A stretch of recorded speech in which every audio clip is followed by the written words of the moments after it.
Salut à tous, le journal du mondial, c'est le jour J, coup d'envoi de la Coupe du Monde ce jeudi et honneur au pays organisateur, la Russie qui affronte l'Arabie Saoudite à Moscou pour le match d'ouverture.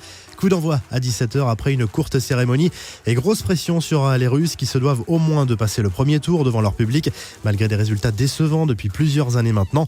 Et ce mondial sera le plus cher de l'histoire en attendant celui programmé au Qatar en 2022.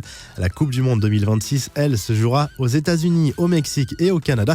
C'est officiel depuis hier. L'actu des Bleus, Deschamps fait sa révolution. D'après l'équipe, le sélectionneur tricolore pourrait changer ses plans pour le match d'ouverture prévu samedi contre l'Australie. Si les médias lui ont souvent reproché son manque d'audace, le coach des Bleus devrait cette fois faire confiance à la jeunesse. Pavard et Hernandez, 22 ans tous les deux, devraient finalement débuter dans les couloirs de la défense. Tolisso tire la corde au milieu de terrain pour remplacer Matuidi et Dembélé pourrait être préféré à Giroud en attaque avec un système légèrement différent aux côtés de Griezmann et Mbappé. Ce 11 de départ probable aurait 24 ans de moyenne d'âge. D'ailleurs, ce groupe de 23 des Bleus est presque le plus jeune de la compétition, à la deuxième place, juste derrière le Nigeria. Kylian Mbappé était de passage en conférence de presse mercredi.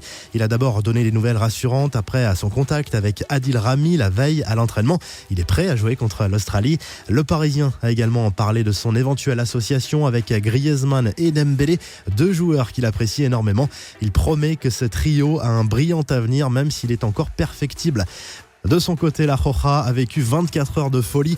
La sélection espagnole se souviendra longtemps de cette dernière ligne droite de la préparation pour ce mondial. D'abord, le départ improbable de Lopetegui, viré par sa fédération après avoir accepté le poste d'entraîneur du Real Madrid. Fernando Hierro a été nommé en urgence pour diriger l'équipe espagnole pendant cette Coupe du Monde. Sergio Ramos, de son côté, a choisi de remobiliser tout le monde sur Twitter. Nous représentons un blason, des couleurs, un public et un pays. Notre responsabilité et notre engagement sont avec vous et pour vous. Allez l'Espagne, a notamment publié le défenseur madrilène que la presse espagnole qualifie déjà comme le sélectionneur bis de cette équipe. La Roja entre dans le grand bain ce vendredi contre le Portugal qui sera au complet d'ailleurs. La grosse nouveauté de cette Coupe du Monde, c'est bien sûr l'arrivée de l'assistance vidéo censée éviter les injustices. Comment seront prises les décisions ? Alors en fait, il y aura 35 caméras et 4 assistants qui viendront épauler l'arbitre principal équipé d'une oreillette en cas de doute.